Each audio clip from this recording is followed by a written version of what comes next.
Alright, you saw the title. Let me explain. Hey there, I'm Luke. Allow me to set the scene. It was October 2015 and a newly formed company called OnePlus had got some excellent media attention from their first flagship smartphone, the OnePlus One. This phone was great because it was only $300, yet it tried to compete with phones that were double or even triple its cost, and it did really well. Due to its early success, OnePlus had a little more security when they were looking at the device that they were going to make next. So a couple months after they unveiled the OnePlus 2, they also announced the all-new sleek OnePlus X, which in my opinion is my favorite OnePlus design next to the OnePlus 6T, because that notch it's pretty clean. After the X was launched, the tech world was shocked. It was one of the first premium feeling smartphones that was in the mid-range to even budget price range, and it even allowed MKBHD to coin the famous phrase, "Cheap phones are getting good, and good phones are getting cheap." But you probably didn't come here for a history lesson, so here's why the OnePlus X was the best. For one, the screen was amazing. Recently I've been using the Essential phone and yeah, no, there's no comparison. The screen might not be bezel-less, but that OLED panel puts everything else to shame. Its bright, vivid colors combined with the full HD resolution makes this phone better than some phones for 3 times the price today. It also championed this clean glass and metal build that not only felt great, but is still the standard today.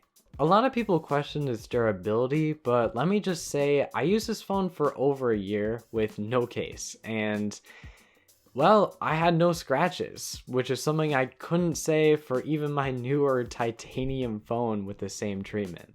Unlike many other devices I've tried, Oxygen OS was and is beautiful. I'm a huge fan of stock Android, and this operating system was exactly what I want. The only time the operating system ever deviated from what Google designed was to provide something that was actually of use to me. For instance, the dark mode. This phone was the first one to ever get this feature, and you could tell that they put serious work into trying to optimize the software for the hardware, and it worked really well. The battery life was pretty amazing. Although a device with 4GB of RAM today would be a little disappointing, the 3 in this phone allowed me to win over any speed test with my friend's Nexus 5X. What's up, Ishwar? The camera was also on point. It's not like a Pixel competitor or anything, but the images still hold up today, honestly. So that brings me back to the start of this video. Why is the X OnePlus's most successful phone? It's certainly not because of sales, because this thing tanked. Instead, it's because you could really feel the dedication that went into producing it.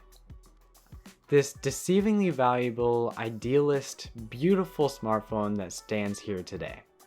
OnePlus's goal has always been to provide their customers with this type of an experience, and to be fair, this one just does it best. The same brand who headlined the phrase "never settle" has been raising their prices for years, and don't get me wrong, they're still super good and the devices are still super good. But when your latest flagship is almost double the cost of your first, I just don't know what to think. I'm not entirely sure what I was trying to do with this video, but I guess it's a sort of wake-up call. Phones have been getting more and more expensive every year, and I'm just not a fan of that trend. Also, like, the Pixel 3, like, what are you doing, Google?